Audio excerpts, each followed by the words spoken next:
Roti kehidupan hari ini diambil dari Ulangan 32 ayat 7. Ulangan 32 ayat 7. Saya akan bacakannya ya. Ingatlah kepada zaman dahulu kala. Perhatikanlah tahun-tahun keturunan yang lalu. Tanyakanlah kepada ayahmu, maka ia memberitahukannya kepadamu. Kepada para tua-tuamu, maka mereka akan mengatakannya kepadamu. Ini adalah firman Tuhan. Amin. Haleluya. Amin. Senang bertemu dengan kalian semua di sini. Terima kasih banyak telah bergabung dengan Shiloh, Gereja Shiloh, dan hari ini adalah Hari Pyeonggang. Jadi sebenarnya hari ini adalah hari ketika pendeta pendiri kami, Pendeta Abraham Park, mendirikan Gereja Pyeonggang ini. Jadi kita merayakan itu ya, dan kita menaikkan syukur serta memuliakan Tuhan hari ini. Saya berdoa agar saat Anda beribadah dalam roh dan kebenaran, Anda menaruh seluruh hati dan pengabdian Anda dalam menyembah Bapa kita. Saya percaya bahwa Dia akan menyertai kita dan bahwa kita akan berhasil dalam segala hal yang kita lakukan. Saya berdoa dan berkati Anda dalam nama Tuhan. Amin. Saya ingin kita baca satu ayat lagi di 1 Petrus 2 ayat 9. 1 Petrus 2 ayat 9. Mari kita baca bersama-sama. 1 Petrus 2 ayat 9.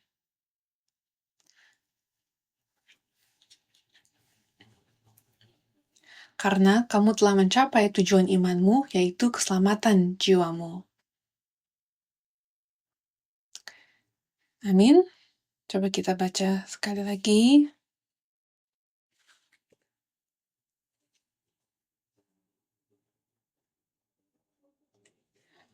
Satu Petrus 2 ayat 9.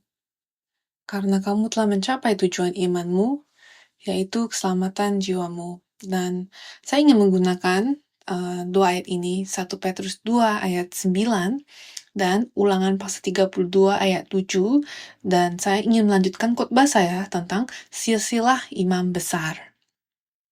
Jadi menggunakan dua ayat ini saya lanjut khotbah saya ya.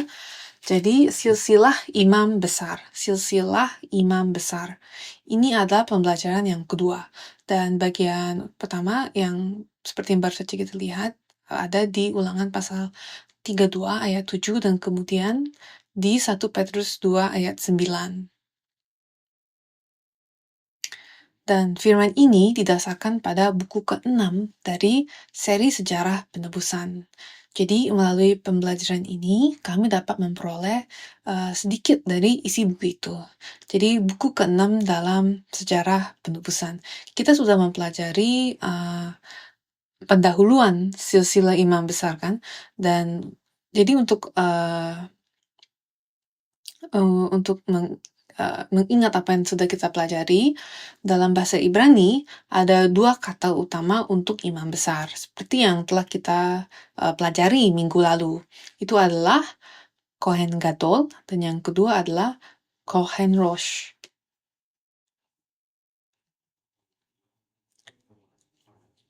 Jadi ingat dalam bahasa Ibrani ada dua kata utama untuk imam besar ya, Kohen Gadol dan Kohen Rosh.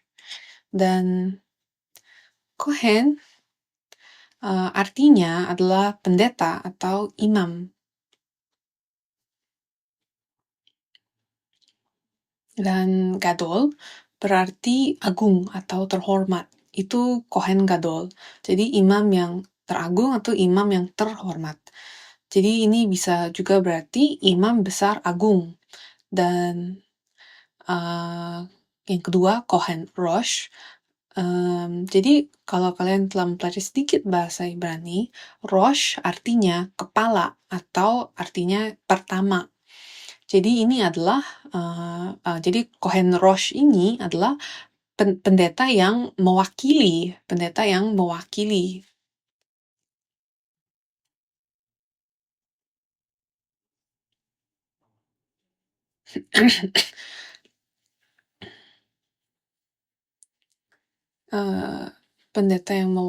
atau imam perwakilan.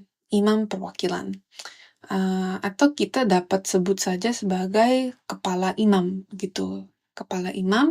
Jadi Kohen Rosh adalah kepala imam dan Kohen Gadol adalah imam besar agung, ya. Oke, jadi ada uh, ada orang-orang yang selalu bekerja di bait suci sepanjang waktu. Mereka didedikasikan untuk beribadah dan melayani Tuhan. Mereka adalah orang-orang Lewi dari suku Lewi. Dan di antara orang-orang Lewi ada imam kan, dan para imam adalah orang-orang yang menjadi perantara antara jemaat dan Tuhan. Tetapi bahkan di antara para imam ada yang disebut sebagai imam besar. Dan imam besar adalah kepala semua imam, dan dia adalah semacam wakil dari semua imam pada umumnya. Jadi misalnya di ketentaraan kita ada seorang jenderal kan, jadi jenderal itu adalah kepala divisi atau pangkalan tersebut ya kan, dan ini adalah orang yang berada di paling atas kan, dia mewakili para tentara-tentara yang lain kan, jadi dia mewakili para imam dan jemaat dan menjadi perantara antara Tuhan dan umat. Nah, itu adalah imam besar. Nah, di sini kita memiliki Kohen Gadol dan Kohen Rosh, dan ini adalah imam besar. Ini adalah imam besar, dan kita dapat menyebutnya imam besar sebagaimana diterjemahkan dalam Alkitab. Dan imam besar memiliki beberapa tugas yang diberikan Tuhan kepadanya. Dan seperti yang Anda lihat dalam kebaktian utama kita, mereka mengenakan pakaian khusus kan, dan pendeta Abraham Park, yang menggambar semuanya untuk pertama kalinya dalam sejarah umat manusia, dan di agen kita, Jung, ia benar-benar menjahit semuanya, dia menjahit semuanya secara fisik, dan kita melihat bahwa itu dibuat dan dikenakan dan dimodelkan oleh aktor-aktor kita pada acara tadi kan. Jadi mereka mengenakan pakaian khusus ini, dan pakaian ini memiliki makna khusus. Tetapi pertama-tama, jika Anda melihat peran seorang imam, dikatakan bahwa mereka memimpin penyembahan. Jadi mereka memimpin penyembahan, pengorbanan, dan lain-lain. Jadi ini ditemukan dalam Ibrani 8 ayat 3. Mereka adalah pemimpin orang-orang dalam penyembahan. Mereka memberikan firman, mereka juga memimpin pujian, dan mereka mempersiapkan hewan dan binatang untuk pengorbanan, dan ini adalah peran imam dan juga imam besar. Maka imam besar itu memimpin penyembahan dan pengorbanan.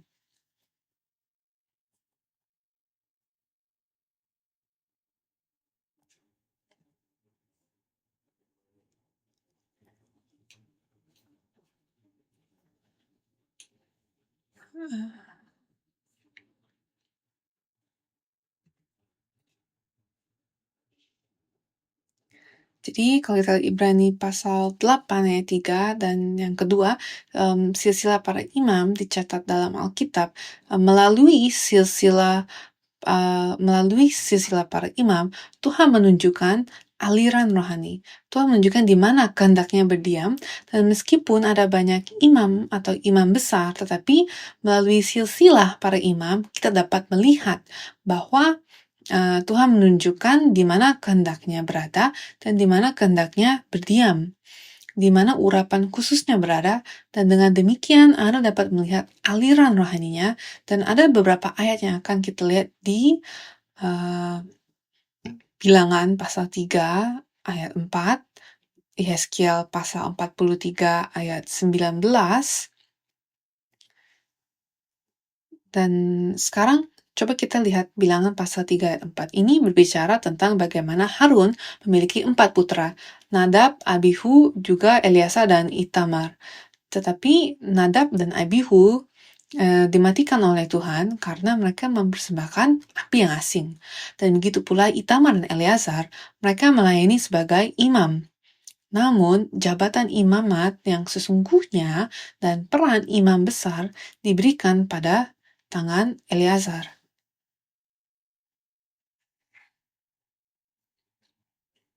Jadi, kita dapat melihat bahwa melalui silsilah, kita dapat melihat di mana kehendak Tuhan berdiam. Yeskiel nantinya juga bernubuat bahwa imam yang merupakan keturunan dari garis keturunan Zadok akan melayani di tempat kudus Tuhan, karena mereka menaati perjanjian Tuhan, dan kita melihat bahwa melalui garis keturunan silsilah imam, kita melihat kehendak Tuhan dan di mana kehendak itu mengalir dan di mana kehendak itu berdiam. Jadi mari kita lihat ayat ini, Yeskel 43 ayat 19, Bilangan 3 ayat 4. Coba kita baca bersama-sama ya.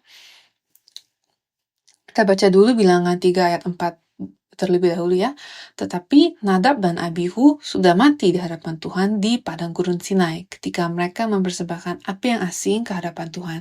Mereka tidak mempunyai anak, jadi ketika Harun ayah mereka masih hidup, yang memegang jabatan imam ialah Eleazar dan Itamar. Inilah firman Tuhan. Jadi mereka melayani sebagai imam, tetapi seperti yang kita ketahui, imam besar itu, fungsi itu diberikan kepada Eleazar. Dan coba sekarang kita baca Yeskel 43 ayat 19. Yeskel 43 ayat 19. Jadi kalau kita sudah menemukannya, coba kita baca bersama-sama. Dikatakan, berikanlah kepada imam-imam orang Lewi dari keturunan Zadok seekor lembu jantan muda untuk korban penghapus dosa, sebab merekalah yang boleh mendekat kepadaku untuk menyelenggarakan kebaktian. Demikianlah firman Tuhan Allah. Jadi kita melihat bahwa keturunan Zadoklah yang akan mengambil alih keimamatan dan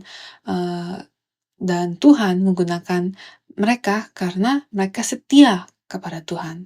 Jadi ketika kita melihat peran imam dan imam besar, kita dapat melihat bahwa mereka memimpin pengorbanan dan melalui silsilah kita dapat melihat ada aliran rohani. Dan juga melalui imam besar kita dapat melihat bahwa mereka mengadakan pendamaian. Dan khususnya sang imam besar masuk ke tempat Maha Kudus, ke ruangan Maha Kudus itu sekali setahun. Dan mereka mengadakan pendamaian bagi pertama diri mereka sendiri, lalu bagi seluruh umat. Dan kapan ini terjadi? Kapan? Ini terjadi pada bulan ke-7 dan tanggal ke-10, dan ini disebut sebagai Hari Pendamaian, kan? Hari Pendamaian.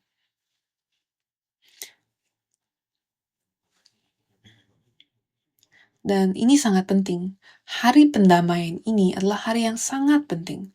Hari pendamaian tertulis di Imamat 16 ayat 1 sampai 34, dan khususnya jika Anda melihat ayat 12 dan juga ayat 29 itu memberitahu Anda tentang tanggal, dan itu menunjukkan bahwa imam besar masuk ke ruangan Maha Kudus sekali setahun, dan mereka dapat mengadakan pendamaian. Dan ini sangat penting karena ini adalah bayangan dari apa yang akan terjadi di akhir zaman.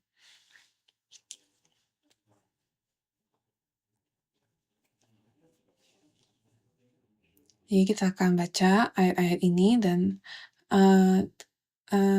tapi apa yang terjadi di sini adalah imam besar pada hari ini, ia akan bolak-balik. Pertama-tama, ia akan mengambil pedupaan emas. Jadi apakah pedupaan emas itu? Ini adalah pedupaan emas ya. Saya akan coba menggambarnya di papan.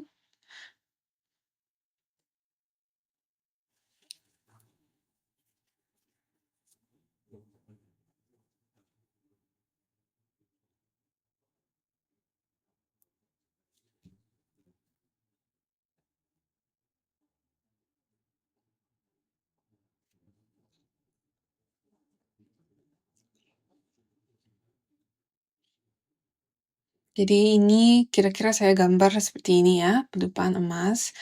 Di sini mereka membakar dupa membakar dupa di dalam ini, dan kalau kita lihat ada lubang-lubang supaya asapnya tuh bisa keluar dari sisi-sisinya. Jadi dan ada rantai, ada semacam tali rantai yang mereka gunakan untuk membawanya. Jadi kira-kira pedupaan emas ini seperti sebuah kaleng yang berlubang dan ada rantai untuk membawanya. Kira-kira seperti itu.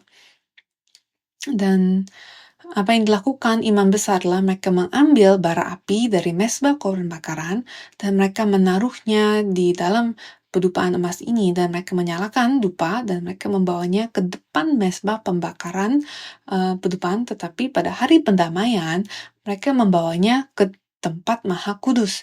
Jadi mereka membawa pedupaan ini dan ada banyak sekali asap yang keluarkan, dan itu adalah bau yang sangat aromatik karena yang dibakar adalah dupa.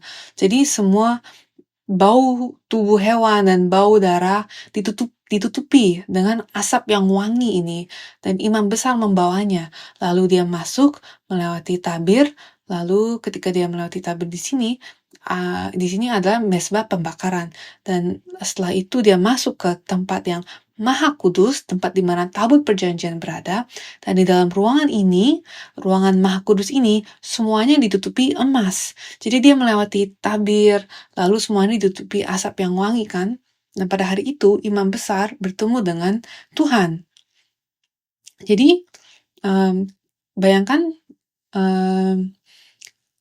di situ pedupaan emas ini mengeluarkan sangat banyak asap, dan asapnya itu menutupi ruangan di dalam ruang maha kudus. Dan di situ dan untuk memasuki ruang maha kudus, dia harus dari ruang kudus dia melewati tabir memasuki ruang maha kudus. Dan di situ imam besar bertemu dengan Tuhan, dan Tuhan turun ke tutup pendamaian yang berada di dalam ruang maha kudus, dan imam besar membuat pendamaian bagi dirinya dan juga bagi semua orang. Jadi ini melambangkan apa di masa depan? Pada saat kedatangan Tuhan yang kedua, apa yang terjadi? Dalam Alkitab tertulis, kedatangan Tuhan yang kedua, anak manusia akan datang dengan awan-awan. Jadi asap dupa ini seperti awan-awan itu kan. Jadi kehadiran Tuhan di antara awan atau di antara asap menunjukkan bahwa anak manusia akan datang dengan mengendarai awan atau di atas awan saat kedatangannya kembali. Kalau kita lihat di Wahyu pasal 10 ayat 1 dan juga Wahyu pasal 14 ayat 14, dikatakan bahwa malaikat yang perkasa turun dari surga berselubungkan awan putih. Jadi kapanpun Anda melihat di perjanjian lama, di seluruh Alkitab, bahkan di Gunung Sinai, ketika Tuhan turun kepada orang-orang di bumi, ada asap dan api yang besar dan ada awan, dan Tuhan turun dalam situasi seperti itu. Maka dengan cara yang sama di akhir zaman ketika Tuhan datang kembali, dia akan datang bersama awan-awan juga. Dia akan datang dengan mengendarai awan dan dia datang dari surga kan. Jadi kalian dapat melihat paralelnya dari ritual di imamat ini dengan situasi akhir zaman kan. Kalian dapat melihat paralelnya. Dan jadi seluruh ritual ini memberitahu Anda tentang hari penebusan. Jadi sekarang coba kita lihat Wahyu pasal 10 ayat 1, Wahyu 14 ayat 14, dan untuk referensi Yohanes 6 ayat 38. Yesus berkata, "Aku turun dari surga." Dan sekarang coba kita baca yang pertama. Wahyu 10 ayat 1. Dan aku melihat seorang malaikat lain yang turun, dan aku melihat seorang malaikat lain yang kuat turun dari surga, berselubungkan awan, dan pelangi ada di atas kepalanya, dan mukanya sama seperti matahari, dan kakinya bagaikan tiang api. Jadi kita lihat di sini dia berselubungkan awan, ya kan? Dia selalu dikelilingi oleh awan. Sekarang Wahyu 14 ayat 14. Dikatakan, dan aku melihat sesungguhnya ada suatu awan putih, dan di atas awan itu duduk seorang seperti anak manusia dengan sebuah mahkota emas di atas kepalanya dan 11 sabit tajam di tangannya. Nah, mahkota emas. Jadi imam besar, mereka mengenakan mahkota emas kan? Ya kan? Dan tertulis kudus bagi Tuhan, dan gambaran kedatangan Tuhan ini sebenarnya adalah gambaran peran imamatnya. Jadi bayangkan, dia berkaki telanjang, dia mengenakan jubah putih, dan dia mengenakan mahkota emas. Dan dia datang sebagai imam besar yang kekal, dan dia datang dalam awan, dan ketika imam besar masuk ke tempat maha kudus, sekali setahun pada hari pendamaian, ini adalah bayangan dari peristiwa itu. Dan pada sangkakala terakhir, apa yang terjadi? Akan ada kebangkitan dan akan ada transfigurasi. Jadi pada hari terakhir akan ada apa? 1 Korintus 15 ayat 50 ayat 51. 1 Korintus 15, 50-51. Akan ada kebangkitan dan akan ada transfigurasi. Jadi Tuhan akan datang di udara dan kita akan bertemu dengannya. Yang mati dalam Kristus akan bangkit terlebih dahulu, dan kemudian kita yang masih hidup akan berjumpa dengannya. Kita akan diubah dalam sekejap mata dan kita tidak akan melihat kematian, dan kita akan bertemu dengan Tuhan di udara dan akan masuk ke dalam kerajaan Allah yang kekal, dan itulah yang ditunjuknya. Dan pada hari itu penebusan dosa kekal dibuat. Penebusan dosa yang kekal dibuat. Jadi ini hanya sementara kan, tetapi pada hari ketika Tuhan datang itu sebenarnya penebusan dosa kekal di mana semua dosa kita sepenuhnya dihapuskan selamanya dan semua celaan kita, kesalahan kita dihapuskan selamanya. Itu sudah dilakukan melalui Yesus Kristus, dilakukan melalui Yesus Kristus, tapi melalui kedatangan Tuhan yang kedua kali di akhir zaman dia akan menyempurnakannya. Dia akan menyelesaikannya dan itu akan kekal dan kita akan pergi ke surga bersamanya pada hari itu. Jadi, pada hari itu semua celaan kita, semua dosa kita, semua masa lalu kita akan dihapuskan. Jadi kita semua memiliki masa lalu kan, masa lalu yang buruk, masa lalu yang berdosa, dan kita menjalani kehidupan dan kita melakukan hal-hal yang membuat kita malu dan kita tidak ingin memberitahu siapapun tentang kesalahan-kesalahan kita kan. Tetapi melalui darah Yesus, kita telah diampuni dan dibersihkan dari semua dosa-dosa itu, kita telah diampuni. Jadi jika Anda melihat satu bagian lagi saja, di Yosua pasal 5 ayat 9, dikatakan bahwa orang Israel tiba di Gilgal dan mereka disunat di sana. Dan Gilgal berarti menghapuskan celaan Mesir. Gilgal berarti menghapuskan celaan Mesir. Dan Gilgal sebenarnya adalah perkemahan yang ke-42 di tanah Kanaan. Jadi imam itu membawa tabut dan mereka keluar ke garis depan, mereka melangkah ke sungai Yordan, sungai itu terbelah, mereka menyeberang dan berkemah di Gilgal. Ini adalah perkemahan yang terakhir. Tapi ini sudah di dalam tanah Kanaan. Jadi tanah Kanaan ini adalah gambaran surga. Jadi ketika kita masuk ke surga, celaan kita akan sepenuhnya dihapuskan. Amin.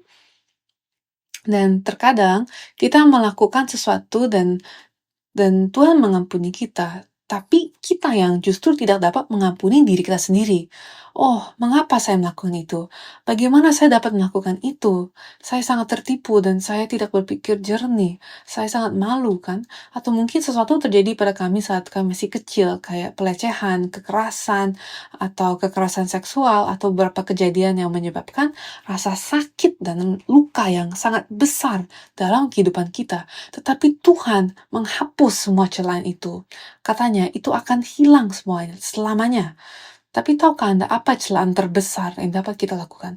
Apa aib yang terbesar manusia? Saya ingin tahu apakah Anda tahu. Apa aib terbesar bagi umat manusia? Aib terbesar dan celaan terbesar sebenarnya untuk manusia adalah kematian. Kematian. Kematian. Jadi dalam Yesaya pasal 25 ayat 7 dan 8, Tuhan berkata bahwa Ia akan meniadakan maut untuk seterusnya dan Dia akan menghapus aib umatnya, dan aib ini adalah kematian, dan aib terbesar adalah kematian. Jadi pada hari penebusan kekal ini, hari pendamaian kekal ini, kita akan mengalahkan kematian dan kita tidak akan melihat kematian. Kita akan berubah rupa seperti Henok dan Elia. Amin. Coba kita baca Yesaya pasal 25 ayat 7 dan 8. Jadi ingat sekali lagi, aib terbesar sebenarnya adalah kematian. Kematian adalah rasa malu dan celaan terbesar kita. Oke, sekarang coba kita baca Yesaya pasal 25 ayat 7 dan 8. Dikatakan, dan di atas gunung ini Tuhan akan mengoyakkan kain perkabungan yang diselubungkan kepada segala suku bangsa, dan tudung yang ditudungkan kepada segala bangsa-bangsa. Ia akan meniadakan maut untuk seterusnya, dan Tuhan Allah akan menghapuskan air mata daripada segala muka, dan aib umatnya akan dijauhkannya dari seluruh bumi, sebab Tuhan telah mengatakannya. Dan jadi aib itu berbicara tentang kematian, dan semua konsekuensi dari dosa yang datang bersama kematian itu. Jadi di sini kita sedang mencari hari itu. Dan kita semua tahu kan, hidup ini sangat sulit. Dan kita melewati begitu banyak masalah dan begitu banyak luka dan rasa sakit. Dan tidak ada hari yang berlalu tanpa kita berjuang. Tapi kita dapat menantikan hari ketika semua rasa malu dan semua rasa bersalah kita akan dihapus selamanya. Amin. Dan kematian akan ditelan, dan kita akan masuk surga tanpa melihat kematian. Dan saya berdoa agar Anda dapat menantikan hari transfigurasi. Dan saya berdoa dan memberkati kalian dalam nama Tuhan. Amin. Sekarang, kita telah melihat peran imam. Jadi, semua peran imam menunjuk kepada Yesus. Yesus yang adalah imam besar agung kita yang kekal. Yesus adalah imam besar agung kita yang kekal. Jadi, dalam perjanjian lama, semua imam besar itu berubah, ya kan? Berubah karena mereka bergantian maksudnya, karena mereka itu kan manusia aja. Jadi mereka pertama menjalani masa jabatan mereka, lalu mereka pensiun dan kemudian meninggalkan, dan mereka setelah itu digantikan, dan ini terus berputar kan. Jadi mereka melayani, digantikan, melayani dan digantikan, ya kan? Jadi imamat Harun ini bersifat sementara, ya kan? Tetapi imamat Yesus bersifat kekal. Karena Yesus adalah imam besar yang kekal dan dia sendiri menjadi korban, dia adalah korbannya. Jadi kalau kita lihat Yohanes pasal 1 ayat 29, dia adalah anak domba Allah yang menghapus dosa dunia. Dan kita melihat bahwa Yesus sendiri adalah anak Allah, pribadi kedua dalam Allah Tritunggal, dan dia membuat penebusan yang kekal. Jadi semua peran imam besar menunjuk kepada Yesus yang adalah imam besar kita, imam besar agung kita yang kekal. Jadi ingat ada dua keimamatan. Pertama ada imamat Harun, dan kedua ada imamat Yesus. Yang pertama bersifat sementara, dan imamat Yesus bersifat kekal. Jadi sebagai referensi Ibrani pasal 3 ayat 1 dan juga Ibrani pasal 9 ayat 7 dan Ibrani pasal 4 ayat 14 sampai 16 dan Ibrani pasal 10 ayat 20 sampai 22. Dan Ibrani 3 dan 9 berbicara tentang bagaimana Yesus adalah imam besar agung kita. Dia adalah imam besar yang bersimpati. Dia adalah imam besar agung yang bersimpati dengan kelemahan-kelemahan kita. Jadi Yesus adalah imam besar yang agung, tetapi dia bukanlah Tuhan yang jauh dari kita, melainkan dia menderita seperti kita. Jadi dia memahami penderitaan kita, dia bersimpati dengan kelemahan kita. Jadi dia mengalami semua penyakit, dia mengalami semua rasa fisik, semua penderitaan mental, semua rasa sakit. Dia mengalami kemiskinan, mengalami penyakit, mengalami penderitaan, bahkan sampai mati di kayu salib. Dia menanggung semua dosa kita, semua kesedihan kita, semua rasa sakit kita, semua penyakit kita ditanggungnya pada dirinya sendiri. Dan dia membayar harga dosa kita, yaitu kematian. Dia mati demi kita, dan karena itu dia bersimpati dengan kita. Jadi kalau kita berkata, aduh hidup itu sangat sulit, hidup ini sulit banget, tapi kita harus ingat bahwa hidup itu sulit, dan tapi kita mengalami semua kelemahan dan penyakit ini. Tapi saya mau kasih tahu kamu di sini, meskipun kamu mengalami semua kelemahan, kesakitan, penderitaan, kamu harus ingat bahwa Yesus, imam besar agung kita yang kekal, bersimpati dengan kamu. Amin. Dia merasakan kesepian Anda, dia merasakan pengkhianatan Anda, kemiskinan Anda, dia merasakan penyakit Anda, dia merasakan beban dosa kita pada dirinya sendiri. Namun dia tanpa dosa, dan Alkitab mengatakan dia tanpa dosa.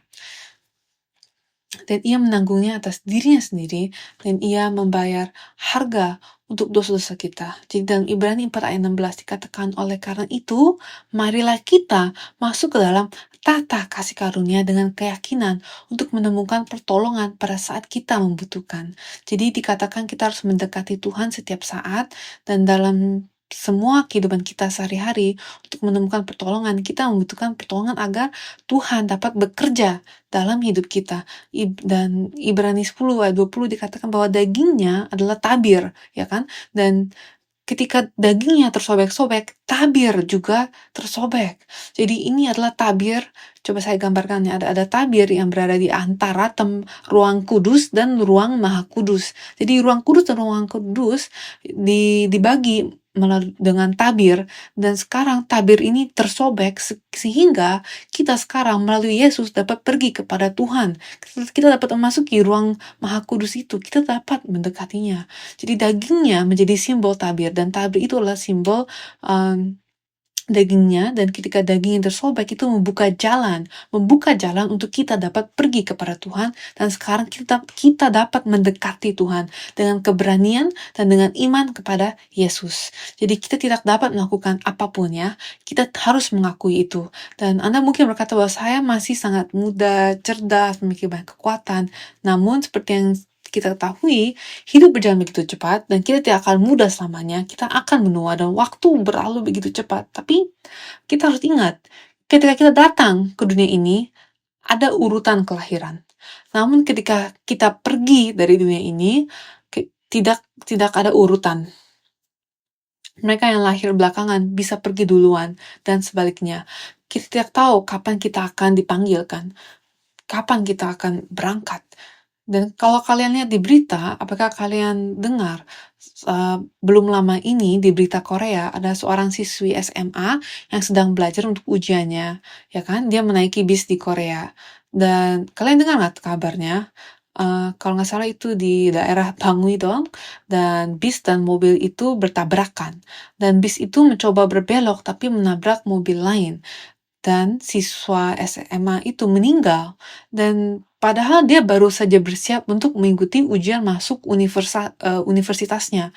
Jadi apakah dia tahu bahwa dia akan meninggal hari itu? Tidak kan? Ini sangat sedih. Dia mungkin sedang memikirkan ujiannya, dia fokus pada ujian itu, dan dengan cara yang sama kita begitu lemah. Kita tidak tahu kapan kita akan mati, dan kita harus mengakui bahwa kita tidak dapat melakukan apapun dengan kekuatan kita sendiri. Maka kita harus berseru kepada Tuhan. Barulah dia akan bantu kita. Amin. Dia akan membantu kita. Jadi nama Enos berarti lemah dan rapuh, dan pada zaman Enos dalam kitab Kejadian mereka berseru kepada Tuhan. Jadi ketika kita berseru kepada Tuhan, saya percaya bahwa Tuhan akan menolong kita. Amin. Tuhan akan menolong kita. Jadi kita mungkin berpikir bagaimana saya akan mengurus semua orang ini, biaya kuliah, biaya keluarga, biaya semua tanggung jawab ini mahal banget kan akhir-akhir ini. Jadi bagaimana? Tetapi kalau kita memiliki pertanyaan itu, kita harus ingat Tuhan akan menolong kita. Amin. Mazmur 121 ayat 1-2. Aku melayangkan mataku ke gunung-gunung. Dari manakah akan datang pertolonganku? Pertolonganku ialah dari Tuhan yang menjadikan langit dan bumi. Pertolongan kita datang dari Sang Pencipta, Pencipta langit dan bumi. Dia menciptakan langit dan bumi dengan firman-Nya. Jadi firman itu telah menciptakan suatu kekuatan, dan itu menolong kita dan menciptakan hal-hal yang tidak ada sebelumnya. Jadi saya berdoa agar Anda dan saya dapat mengerti Yesus adalah imam besar agung kita yang bersimpati dengan kita, yang mengetahui kelemahan kita, dan kita dapat menaruh harapan kita kepadanya, dan kita dapat meminta pertolongannya sehingga kita dapat menerima kasih karunia, agar kita dapat menerima pertolongan di saat kita membutuhkannya. Dan saya berdoa dan berkati hal ini atas kalian dalam nama Tuhan. Amin. Nomor 2, kita akan membahas nomor 2 dengan cepat, lalu kita akan masuk ke kesimpulannya. Jadi nomor 2, silsilah imam besar. Silsilah imam besar.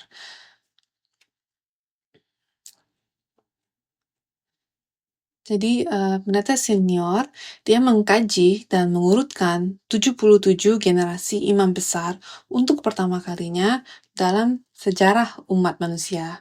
77 generasi, dan kita tidak bisa membahas semua itu, tetapi semua itu hari ini ya, tetapi jika saya bisa, saya membuat sebuah bagan untuk kalian, dan kita dapat coba untuk mengklasifikasikannya ya. Jadi kita dapat melihat secara luas. Jadi kita tidak mempelajari mereka satu persatu, tapi kita dapat mempelajarinya secara luas. Jadi Saya lakukan seperti ini ya. Jadi saya gambarkan di papan sebuah bagan dan kita lihat imam pertama adalah Harun. Dia adalah imam pertama, imam besar pertama. Jadi Harun adalah imam besar pertama dan dia dilantik pada tahun 1445 sebelum Masehi. Dan jika Anda melihat di Keluaran pasal 40 ayat 2 dan juga di Keluaran pasal 40 ayat 13 itu menunjukkan bahwa mereka mendirikan kemah suci pada tahun kedua dari Exodus, dari Keluaran, pada tahun kedua Exodus, dan mereka jika kita lihat ayat 13, mereka meresmikan Harun sebagai imam besar pertama dari umat itu. Dan dia imam besar pertama pada tahun 1445 sebelum Masehi. Imam besar terakhir yang merupakan imam besar generasi ke-77 adalah Panias. Panias, dia adalah imam besar generasi ke-77 dan dia dipilih melalui undian. Dan ini tertulis dalam sejarah dari tahun 67 Masehi hingga 70 Masehi. Jadi kita harus membaca tulisan oleh sejarawan yang bernama Flavius Josephus.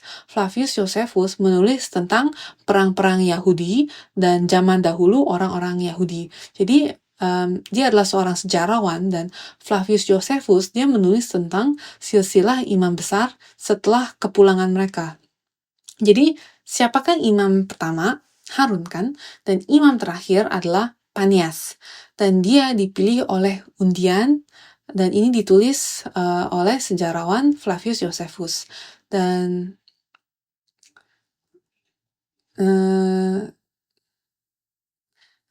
jadi nama lengkapnya adalah Titus Flavius Josephus. Dia menulis tentang ini. Dan dalam perjanjian lama, kita lihat ada 29 generasi yang tercatat dalam Alkitab.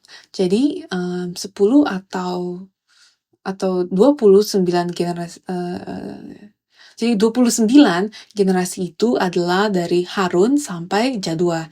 Dan ini ditemukan dalam 1 Tawarik 6 ayat 3-15 dan juga Bilangan pasal 12 ayat 10-11 dan juga ayat 22.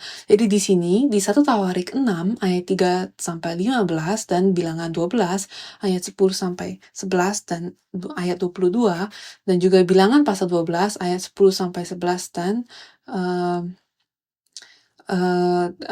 Bilangan pasal 12 ayat 10-11 dan ayat 22. Jadi kalian dapat membacanya di rumah nanti ya. Karena ayat ini menunjukkan kepada kalian 29 generasi yang benar-benar tercatat dalam Alkitab. Jadi 29 generasi ya. 10 imam pertama bekerja di Kemah Musa dan 13 berikutnya bekerja di Bait Suci Salomo dan kemudian 6 berikutnya bekerja di Bait Suci Zerubabel.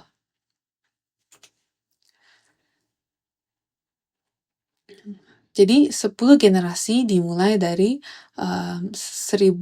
dari tahun 1445 sebelum Masehi sampai 959 sebelum Masehi. Ini adalah saat Bait Suci Salomo selesai dibangun.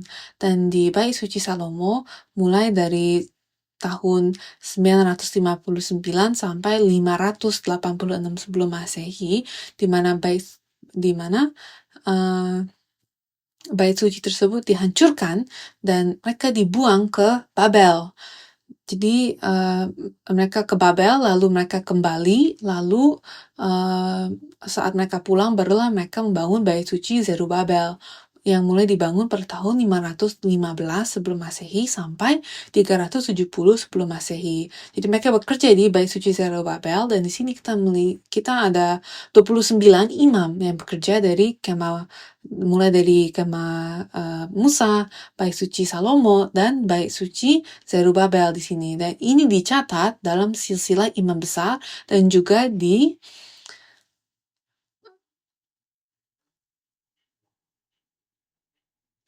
Nehemia. Nehemia pasal 12 ayat 10 dan 11 dan ayat 22. Dan ini mencatat 29 generasi ya. Coba kita sekarang ke Nehemia pasal 12 ayat 10. Coba kita lihat 6 imam yang terakhir ya. Kita sekarang akan melihat 6 imam yang terakhir yang ada di Nehemia 12 ayat 10 sampai 11. Jadi setelah Tawarik ada Esra dan kemudian Nehemia ya. Coba sekarang kita baca Nehemia 12 ayat 10 sampai 11. Dikatakan, Yesua memperanakan Yoyakim dan Yoyakim memperanakan Eliasib. Dan Eliasib memperanakan Yoyada, dan Yoyada memperanakan Yonatan, dan Yonatan memperanakan Yadua. Jadi Yadua adalah yang terakhir. Sekarang coba kita lihat ayat 22. Nehemia 12 ayat 22. Dikatakan tentang orang-orang Lewi, para kepala kaum keluarga, mereka tercatat dalam dikatakan tentang orang-orang Lewi, para kepala kaum keluarga mereka tercatat pada zaman Eliasib, Yoyada, Yohanan, Yadua. Sedang para imam tercatat sampai pemerintahan Darius, orang Persia itu. Jadi di sini kita baru saja melihat 6 imam terakhir yang bekerja di Bait Suci Zerubabel. Sekarang ada 48 generasi yang ditulis oleh Flavius Josephus. Dan dia sebenarnya yang mencatat 48 generasi tersebut kan. Jadi jika Anda melihat yang pertama, diklasifikasikan berdasarkan periode. Dan selanjutnya diklasifikasikan berdasarkan sebuah penunjuk. Jadi jika kita melihat yang pertama, kalau kita lihat di sini ada 19 generasi, kemudian ada 29 generasi. Jadi ada, kalau kita dapat lihat di papan ya. Jadi 320 sebelum Masehi hingga 37 sebelum Masehi.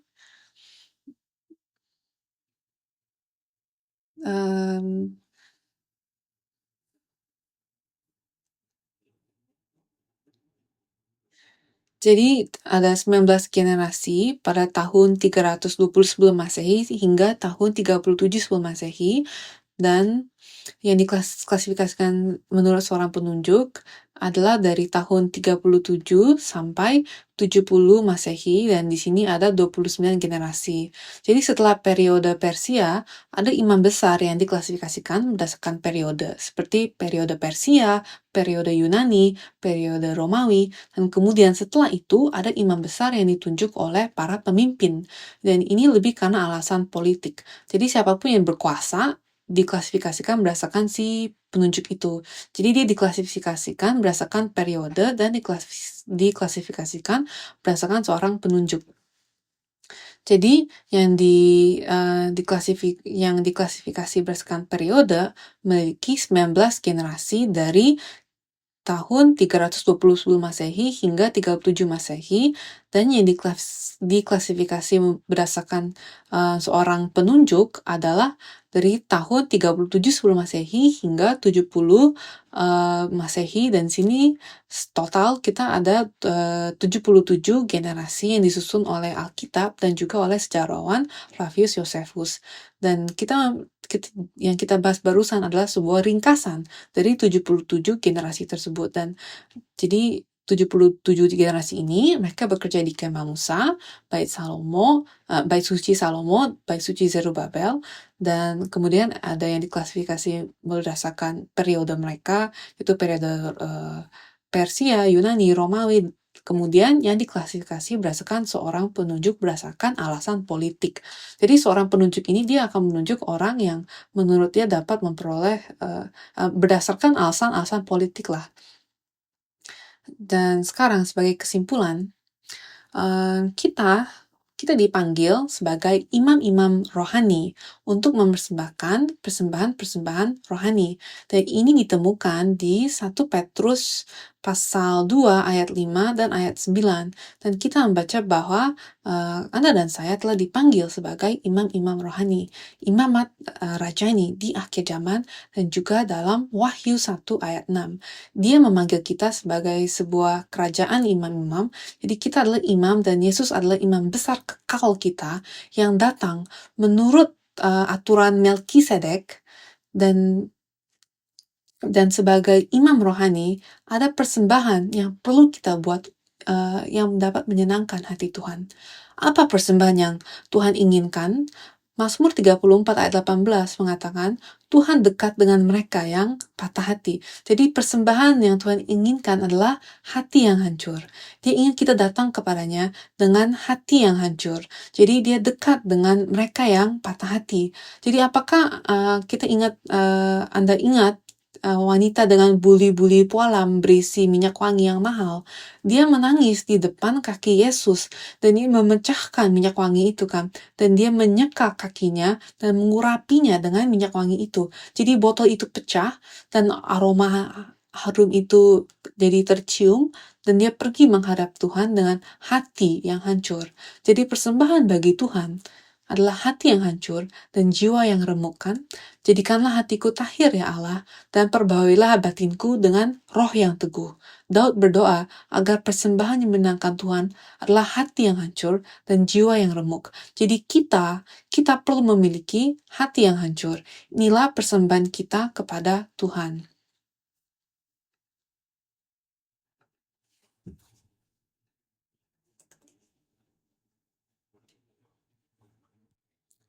Kedua, kita perlu menyembah dalam roh dan kebenaran. Menyembah dalam roh dan kebenaran. Yohanes pasal 4 ayat 23 dan 24. Ketiga, kita harus mempersembahkan diri kita sebagai korban. Jadi pertama, kita perlu hati yang hancur, kedua kita perlu menyembah dalam roh dan kebenaran, dan ketiga kita harus mempersembahkan diri kita sebagai korban. Diri kita sebagai korban yang hidup. Dan kita lihat di Roma pasal 12 ayat 1 dan 2 dikatakan, karena itu saudara-saudara, demi kemurahan Allah aku menasihatkan kamu supaya kamu mempersembahkan tubuhmu sebagai persembahan yang hidup, yang kudus dan yang berkenan kepada Allah. Itu adalah ibadahmu yang sejati. Janganlah kamu menjadi serupa dengan dunia ini, tetapi berubahlah oleh pembaruan budimu, sehingga kamu dapat membedakan manakah kehendak Allah, apa yang baik, yang berkenan kepada Allah, dan yang sempurna. Maka kita harus mempersembahkan seluruh hidup kita kepada Allah. Kita berutang segalanya kepada Allah. Dia mengendalikan setiap sel, setiap atom dalam tubuh kita, setiap sel darah, setiap tulang, semua fungsinya Tuhan yang mengendalikan semua itu. Dialah yang memberi kita hidup. Dan ada begitu banyak waktu di mana Tuhan melindungi kita dari kematian, dan kita bahkan tidak tahu, kita tidak sadar, tetapi Tuhan melindungi kita. Jadi kita harus mempersembahkan seluruh hidup kita kepada Tuhan, dan seluruh visi kita, impian kita, hati kita, pengabdian kita, harta benda kita, uang kita, anak-anak kita, keluarga kita, harus didedikasikan kepadanya.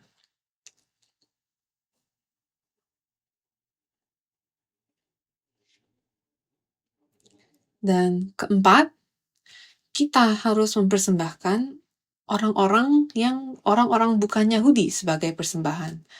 Dan apa maksudnya mempersembahkan orang-orang bukan Yahudi? Mempersembahkan orang-orang bukan Yahudi sebagai persembahan ini berarti penginjilan. Ini berbicara soal penginjilan. Jadi kita mempersembahkan mereka sebagai kita menginjili mereka. Kita menginjili mereka. Dan ini ada di Roma pasal 15 ayat 16. Jadi kita akan baca ini lalu kita akan menyimpulkannya.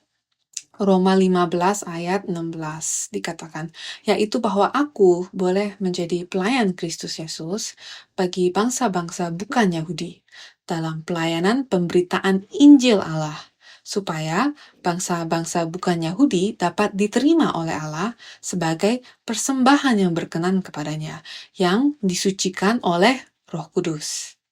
Jadi, ketika kita menginjili orang-orang bukan Yahudi menjadi korban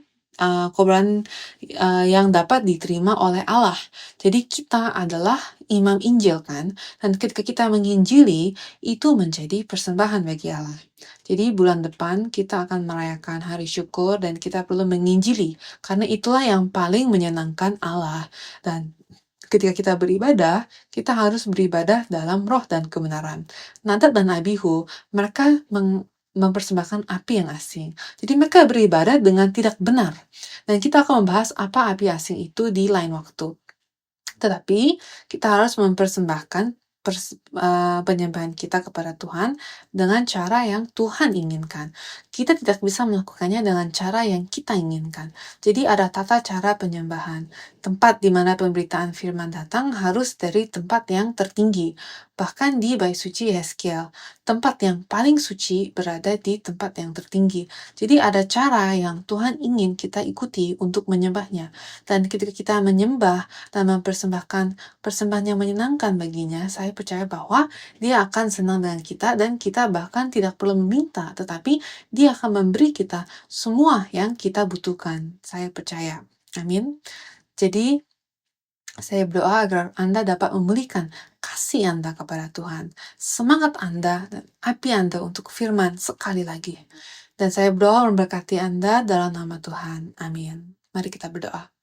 Bapa Surgawi, terima kasih banyak untuk waktu yang berharga ini untuk mempelajari silsilah imam besar. Dan terima kasih banyak untuk buku ke-6 dari seri Sejarah Penebusan yang telah memungkinkan kami untuk memahami Alkitab dengan lebih jelas. Tolong kami Bapa untuk menjadi imam sejati yang diurapi dan dikehendakimu. Dan Bapa, bantu kami untuk memenuhi semua tugas yang telah Engkau berikan kepada kami, melayani di gereja, beribadah, dan memberikan persembahan yang menyenangkan-Mu, Bapa. Jika ada orang yang menderita, yang sedang mengalami kesulitan dan masalah, Bapa, kami menyadari bahwa Engkau dapat bersimpati dengan kelemahan kami. Jadi bantulah kami untuk dapat mengatasi semua pencobaan itu dengan iman. Kirimkan firman-Mu, sembuhkan penyakit kami. Kami berdoa dan berterima kasih kepadamu, dan untuk semua ini kami berdoa dalam nama Yesus yang berharga. Dalam nama Tuhan Yesus, kami naikkan syukur kami. Amin.